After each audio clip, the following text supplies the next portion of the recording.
खुलुमबाय नायगिरि लोगो नोंथांमोन गासैखौबो गोदान मोनसे भिडिअ बरायनाय जाबाय। स' लोगो नोंथांमोनजों आं नैबे भिडिअनि गेजेरजों सावरायनो नागिरदों नैबे स्पेसियेल जा टेट जाना थांबाय दा बेनिनो एलपि आव फैनाय नैबे इनभाइरमेन्टेल स्टाडिज दा बे इनभाइरमेन्टेल स्टाडिजआव मा सोंथिफोर फैदोंमोन आरो बे सोंथिफोरनि एन्सारफोरा बबे जागोन बे भिडिअनि गेजेरजों नोंथांमोना मोननो हागोन। दा नैबे जाबाय एलपि नि लवार प्राइमारिनि बे इनभाइरमेन्टेल स्टाडिज आरो इउपि थामहिनबा आपार प्राइमारियाव इनभाइरमेन्टेल स्टाडिज गैया, बेनि सोलाय ससियेल स्टाडिज बा ससियेल साइन्स दङ। बेखौ नोंथांमोननो अलरेडि भिडिअखौ होखानाय जाबाय ससियेल साइन्सनि सायाव। दा नोंथांमोना नैबे भिडिअखौ नायनो हागोन जायफोर बिथांमोना एलपि टेटआव जिरायदोंमोन बिथांमोननि थाखाय नैबे भिडिअआ गोबां हेफाजाब होगोन होननानै आं सानो। दा नोंथांमोना नुनो मोनबाय बेवहाय 61 नाम्बारखौ। दा 61 नाम्बाराव मा दङ नाय, बेवहाय दा बर'खौनो नायनोसै नोंथांमोनजों, इंराजिखौ नायथ'ला बेवहाय जिहेतु बर' दंखायो बेखायनो बर'खौनो जोङो प्रिफारेन्स बारा होनांगौ। बेनिफ्राय बर'खौ जुदि बुजिनो एसे उसुबिदा मोनोब्ला इंराजिखौ नायजायो। बेनिफ्राय दा 61 नाम्बारखौ नायदो, मिनामाटा बेरामनि जाहोना जादों। दा मिनामाटा बेरामनि जानाय जाहोन बेनि गाहाय जाहोनखौ सोंदों। दा बेनि जाहोना जाहैबाय नैबे अप्शन बिआ जागोन पारा गोनां ना जानायनिफ्राय। थामहिनबा जोंनि जा ना बेवहाय मार्कारि जुदि थाफायोबा अब्ला बे मिनामाटा बेरामा जानो हायो। अप्शन बिखौ होनांगोन नोंथांमोना। 61 नि जा राइट एन्सार बे जाबाय अप्शन बि। बेनिफ्राय नेक्स्ट फैबाय 62 नाम्बार। बेवहाय सोंदों हासार गोनां हाखौ लासैयै जामलांहोनाय बिखान्थिनि मिथिंगायारि खान्थिखौ मिथिनाय जायो। हासार गोनां हाया लासै जामलांबाय थादो, अब्ला बेनि जा मिथिंगायारि खान्थि बेखौ जोङो मा होनना मिथिनाय जायो। 62 नि जा राइट एन्सार बे जागोन अप्शन सि, हा खुरखानाय, इर'सन। बेनिफ्राय नेक्स्ट फैबाय 63 नाम्बार। दा 63 नाम्बाराव सोंदों नाय, गाहायनि बबे मोनसे गुबुंले खालामग्राया एसिड अखा सोमजिनायाव बबे गेसा हेफाजाब होगोन नैबे। दा बे जा 63 नि जा राइट एन्सार बे जागोन सालफार डाइ अक्साइड, बे एसिड अखा सोमजिनायाव हेफाजाब होयो। बेनिफ्राय नेक्स्ट फैबाय 64 नाम्बार। दा 64 नाम्बारखौ नाय नोंथांमोना। दा 64 नाम्बाराव सोंदों बेवहाय गाहायनि बबे मोनसे बुहुमनि गोग्गो दैनि देरसिन फुंखाखौ सोंदों। दा 64 नाम्बारनि जा राइट एन्सार बे जागोन गोग्गो दैनि फुंखाया जाहैबाय नैबे अप्शन सि, ग्लेसियार एबा बरफ खोबथेनाय। बेवहाय जोङो गोग्गो दैखौ बांसिन मोननो हायो। बेनिफ्राय नेक्स्ट फैबाय 65 नाम्बार। दा 65 नाम्बाराव नाय नोंथांमोना, रेड डाटा बुकखौ सामलायनायनि बिबानाव थानाय आफादा जादों नैबे। रेड डाटा बुकखौ सामलायो बेनि आफादा जाबाय, सोर सामलायो बे जाबाय IUCN। बिथाङा सामलायो मोनसे आफाद, बेयो IUCN-आ बे रेड डाटा बुकखौ सामलायो। आरो रेड डाटा बुकआव गासैबो जिउआरिनि डिटेल्सफोरा लिरनाय थायो बे रेड डाटा बुकआव। बेनिफ्राय नेक्स्ट फैबाय 66 नाम्बार। दा 66 नाम्बारनि जा कुइसन बेखौ नोंथांमोना नायदो, गाहायाव होनाय बबे मोनसे ओनसोलखौ भारतनि जिब मुलुगनि हटस्पट होनना मिथिनाय जायो। भारतनि जिब मुलुगनि हटस्पट। दा 66 नि जा राइट एन्सार बे जागोन नैबे अप्शन बि, बे जाबाय वेस्टार्न घाट, सोनाबारि गाथोनफोर। बेखौ जिब मुलुगनि हटस्पट होनना मिथिनाय जायो। बेनिफ्राय फैबाय नेक्स्ट 67। दा 67आव मा सोंदों नाय, गाहायाव होनाय बबे मोनसे गोमालांनो हमनाय हारिनि, गाहायाव होनाय मोननैसो बेयाव जुनारफोरनि नाम होदो, बिनिनो बबे गोमालांनो नागिरनाय, बे जोबलांनो नागिरनाय हारिनि जिब जुनार। दा बे जाबाय 67 नि जा राइट एन्सार बे जागोन लख्रा, बेंगल टाइगार, अप्शन बिआ जागोन। बेनिफ्राय नेक्स्ट 68 नाम्बार। दा 68 नाम्बारा जाहैबाय बेवहाय गाहायाव होनाय बबे मोनसे जिउसाजों गोसारग्रा बेराम। 68 जिउसाजों गोसारग्रा बेरामा जाहैबाय नैबे अप्शन बि, इनफ्लुएन्जा। जिउसाजों बे बेरामा गोसारो। बेनिफ्राय फैबाय नेक्स्ट 69 नाम्बार। दा 69 नाम्बारा जाहैबाय बेवहाय गाहायाव होनाय बबे मोनसे रैखाथुमनाया रामसार जुथुम्माजों सोमोन्दो गोनां। 69 नि जा राइट एन्सार बे जागोन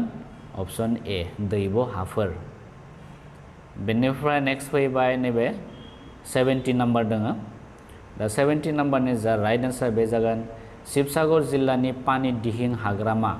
गिबि हाग्रामाया मा रैखाथुमनायनि थाखाय मिथिजायो दा 70 नम्बरनि जा राइट आन्सार बे जागोन ऑप्शन डी दाउ बे जागोन दा नैबे शिबसागर जिल्लानि जा पानी दिहिं हाग्रामा दङ जिबि हाग्रामा बे मा रैखाथुमनायनि थाखाय मिथिजायो बे जाबाय दाउनि थाखाय दाउनि बेयाव गोबां दाउफोरखौ बेवहाय जोङो नुनाय जायो आरो बे दाउनि रैखाथुमनायनि थाखायनो बे मोनसे हाग्रामा आरो बे शिबसागर जिल्लायाव दङ पानी दिहिंआ बेनिफ्राय नेक्स्ट फैबाय 71 नम्बर दा 71 आव सोंदों रैखाथि गोनां गारि सालायनाया मा 71 नि जा राइट आन्सार बे जाहैबाय नैबे ऑप्शन बी आ जागोन जोथोनै गारि सालायनाय केयारफुल ड्राइभिं बेनिफ्राय नेक्स्ट फैबाय 72 नम्बर दा 72 नम्बराव सोंदों बेवहाय सनाथि आखान्थि 4 हादरनां राजा लामाजों फोनांजाबनाय जायगाफोरा जादों 72 नि जा राइट आन्सार बे जाहैबाय ऑप्शन बी दिल्ली कलकाता मुम्बाइ चेन्नाइ बेबायदि मोनसे आखान्थि 4 टाइपनि हादरनां राजा लामा दङ माने आखान्थि 4आ जेरैबायदि मोनब्रै आखान्थि थायो दा बेबायदिनो जोंनि जादनियाव हमना ला दिल्ली नैथिं मा थागोन हमना ला कलकाता मुम्बाइ बेफोरबायदि फोनांजाबनाय आरो बे राजा लामाया मोनसे आखान्थि 4 नां रोखोमनि बेखौ होनना बुंदो ऑप्शन बी आ जागोन दिल्ली कलकाता मुम्बाइ आरो चेन्नाइ ऑप्शन बी एन्सारा बेनिफ्राय नेक्स्ट फैबाय 73 नम्बर नैबे 73 नम्बराव नायदो बर'खौ नायदो नोंथांमोना दा 73 नम्बराव सोंदों गाहायाव होनाय बबे मोनसेया लामा रैखाथिनि गोल्डेन आवार खान्थिनि गुबै थांखि दा 73 नि जा राइट आन्सार बेबो माया जागोन ऑप्शन बी आनो जागोन जाब्रबथाय जानायनि घन्टासेनि गेजेराव देहा फाहामथाय होनानै थैनाय बिबांखौ खमायहोनाय ऑप्शन बी आ जागोन बेनिफ्राय फैबाय नेक्स्ट 74 नम्बर भारत माला बिथांखिया गाहायै जर होदों दा 74 नि जा राइट आन्सार बे जागोन ऑप्शन बी राजा लामाखौ ऑप्शन बी आ जागोन भारत माला बिथांखिया बेयो राजा लामा हाइवेजों कानेक्सन थानाय बे मोनसे बिथांखि बेनिफ्राय नेक्स्ट फैबाय 75 दा 75 आ जाहैबाय बेवहाय मोनसे मानगोनां ट्रेफिक सिगनेलाव गोमो गाबनि अरा फोरमायो दा ट्रेफिक सिगनेल थायो गोमो गाब रेड कालार ग्रीन कालार बिदि थायो दा गोमोआ मा बुजायगोन दा सिगनेलनि 75 नि जा एन्सार बे जागोन ऑप्शन सी लासै खालामनाय आरो लाखिनो थियारि जानाय ऑप्शन सी आ जागोन 75 नि जा राइट आन्सार बेनिफ्राय फैबाय नेक्स्ट 76 नम्बर दा 76 आव दङ बेवहाय लामा रैखाथिनि मोनब्रै इ आ सरासनस्रायै लाफायो दा बे 76 नि जा राइट आन्सार बे जागोन मोनब्रै इ दङ लामा रैखाथिनि थाखाय मोनब्रै इ दा बेनिनो गिबि इ आ जाहैबाय इन्जिनियारिं आरो नेक्स्टआव फैबाय इनफोर्समेन्ट नेक्स्टआव फैबाय इडुकेसन आरो नेक्स्टआव फैबाय इमारजेन्सि केयार दा ऑप्शन बी आ जागोन एन्सारा बेनिफ्राय नेक्स्ट फैबाय 77 दा 77 आव मा सोंदों गाहायाव होनाय बबे मोनसे खालाराव हादरनां सोलोंथाइ सानखौ भारतआव फालिनाय जायो सोलोंथाइ सान दा बेनिनो 77 नि जा राइट आन्सार बे जागोन ऑप्शन बी 11 नभेम्बरखौ जोंनि भारतआव सोलोंथाइ सान हिसाबै फालिनाय जायो बेनिफ्राय नेक्स्ट फैबाय 78 नम्बर दा 78 आव दङ नैबे हादर गेजेरनां आबहावा सोलोंथाइ हाबाफारि IEEP या फोसावजादों दा सोरजों फोसावजादों बे जा हादर गेजेरनां आबहावा सोलोंथाइ हाबाफारि बे सोरजों फोसावजादों बेखौ सोंदों दा 78 नि जा राइट आन्सार बे जागोन ऑप्शन ए बे इउनेस्क'जों फोसावजादों बेनिफ्राय फैबाय नेक्स्ट 79 दा 79 आव दङ बेवहाय आबहावा फरायसंनायनि बां बिथिङारि आखुथायखौ साबसिनै फोरमायथिनाय बानबुंथिया जाबाय दा 79 नि जा राइट आन्सार बे जागोन ऑप्शन बी आबहावा फरायसंनाया सोर बिथिङारि समाजारि हारिमुआरि आरो बोसोनखान्थियारि नोजोरफोरखौ ज' खालामो 79 नि जा राइट आन्सार बे जागोन ऑप्शन बी बेनिफ्राय नेक्स्ट फैबाय 80 नाम्बार 80 मा सोंदों नायदो नोंथांमोना गथ'साफोरखौ आबहावानि बारै फोरोंनाया दा 80 नि जा राइट आन्सार बे जागोन ऑप्शन बी जेथोगोनां आबहावायारि आयदाफोरनि सायाव खामानि मावनो नांगौ गियान आरो बेवालिखौ मोनो दा बेवहाय बेवालिनि ओंथिखौ मा बुंदों बेवहाय build knowledge and skill जाहैबाय आरो बेवालिनि ओंथिया नलेज मानेथ' गियान जाहैबाय दा ऑप्शन बी आ जागोन 80 नि जा राइट आन्सार ऑप्शन बी बेनिफ्राय नेक्स्ट फैबाय 81 नाम्बार 81 गाहायाव होनायफोरनि बबे मोनसे हाग्रा सोरबिथिङाव गोहो गोनांसिनै गेबेङै दिन्थियो माने मोनसे फारि होदो बेवहाय थांना थानायनि बेनिफ्राय दा 81 नि जा राइट आन्सार बे जाहैगोन नैबे बी माने बेवहाय हाग्रा नाय हाग्राखौ सोर जाना थांना थायो गुमाखौ आरो सोर जायो एम्बुखौ सोर जायो जिबौ होमबा थांना थानायनि बे मोनसे फारि दा बे गोरोबो ऑप्शन बी आ बेनिफ्राय गुबुन ए सी आरो डी आ गोरोबनाय नङा बे जानाय नङा नोंथांमोना 81 खौ ऑप्शन बी खौ होनांगोन बेनिफ्राय नेक्स्ट फैबाय 82 नाम्बार दा 82 आव मा सोंदों नाय समाजारि आबहावायाव लाफायो दा जोंनि समाजारि आबहावा होननाय लोगो लोगो बबे गोग्लैगोन दा जोंनि समाजारि आबहावा होननाय लोगो लोगो सुबुं आरो बिसोरनि फसंथानफोर बेफोर थागोन दा ऑप्शन बी आ जागोन 82 नि जा राइट आन्सार बेनिफ्राय फैबाय नेक्स्ट 83 नाम्बार 83 आव सोंदों सरायसं फोरबोखौ फालिनाय जायो सरायसं फोरबो दा बे सरायसं फोरबोखौ फालिनाय जायो नैबे मरिगाव फालिनाय जायो ऑप्शन बी 83 नि जा राइट आन्सार बे जागोन ऑप्शन बी बेनिफ्राय नेक्स्ट फैबाय 84 नाम्बार गोरोबनाय गोहोनि बेसेबां जौखोन्दो गोथां बिलाइ जाग्राफोरनि हां लानायाव बाहायजायो दा पार्सेन्टेजखौ सोंदों बेसेबां जौखोन्दो गोथां बिलाइ जाग्राफोरनि हां लानायाव बाहायजायो बे जाहैबाय 84 नि जा राइट आन्सार बे जागोन ऑप्शन बी 30% आ जागोन ऑप्शन बी आ जागोन बेनिफ्राय नेक्स्ट फैबाय 85 नाम्बार गाहायाव होनाय बबे मोनसे सोरबिथिङाव गुदि दिहुनथाइनि हारा बांसिन 85 नाम्बारा मा जागोन दायो 85 नाम्बारनि जा राइट आन्सार बे जागोन ऑप्शन डी बिसुबारि अखा हाग्रा ओनसोलफोर बेवहाय गुदि दिहुनथाइनि हारा बांसिन जायो बेनिफ्राय नेक्स्ट फैबाय 86 नाम्बार गाहायाव होनायफोरनि बबे मोनसे सोरबिथिंनि जिउआरि थादेरसा नङा जोंनि सोरबिथिंनि जिउ गोनां थादेरसा नङा दा बेनि जा राइट आन्सार बे जा 86 नि जा राइट आन्सार बे जागोन खनि गुन्द्रासाफोरा जिउआरि थादेरसा नङा जिउ नङैसो जायो बेयो जिउ गैयै बाखि मैखुन बेक्टेरिया लाइफांफोर जिउआरि थादेरसा दा 86 नि जा राइट आन्सार बे जागोन ऑप्शन डी नेक्स्ट फैबाय 87 नाम्बार दा 87 आव सोंदों फोरबोफोरनि बबे बिथिङा समाजारि गोरोबलायनायखौ थोंजोङै गोख्रोंसिन खालामो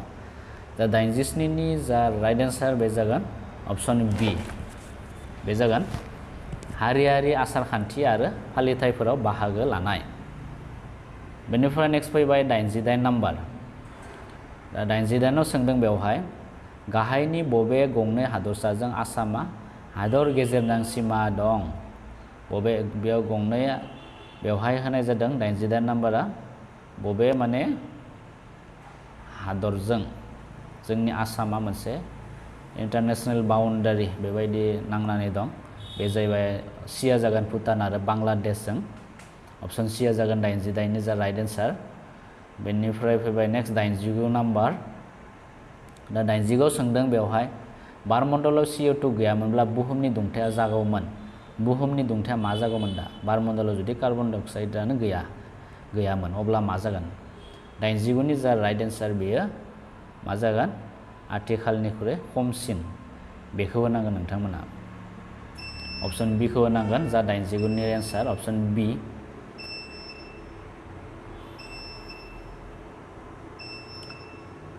बेनिफ्राय दा बारमण्डलाव जोंनि जा कार्बन डाइ अक्साइड गैयामोनब्ला बुहुमनि दुंथाया जागौमोन दा जोंनि जा बुहुमनि दुंथाय जों जे दा दुंथाय मोनदांदो दा जोंनि बुहुमाव थानानै बे बुहुमनि जा दुंथायखौ मोनसे समानथियाव लाखिनायाव जोंनि कार्बन डाइ अक्साइड गेसआबो हेफाजाब होयो जुदि जोंनि बुहुमाव कार्बन डाइ अक्साइड गेसानो गैला जागोन अब्ला बुहुमा मा जागोन गुसु जागोन दुंथाया खम जागोन आरो गुसु जागोन आरो दुंथाया होमबा जों जा जेरैबायदि जोंनि दुंथायखौ मोनदों बिनिख्रुइ खमसिन होनना बुंदों आरो दा बेखायनो अपसन बिया जागोन कार्बन डाइ अक्साइड थायोब्ला मा जायो बेयो जोंनि दुंथायखौ सोबखांना लायो साननिफ्राय फैनाय जाफोर दुंथाय बेयो सोबखांना लायो आरो सोबखांनानै जोंनि बुहुमखौ मोनसे दुंब्रुद थाथायाव लाखिनाय जायो आरो जुदि बेनिख्रुइ जुदि कार्बन डाइ अक्साइडनि बिबाङा जुदि बांद्राय जायोबा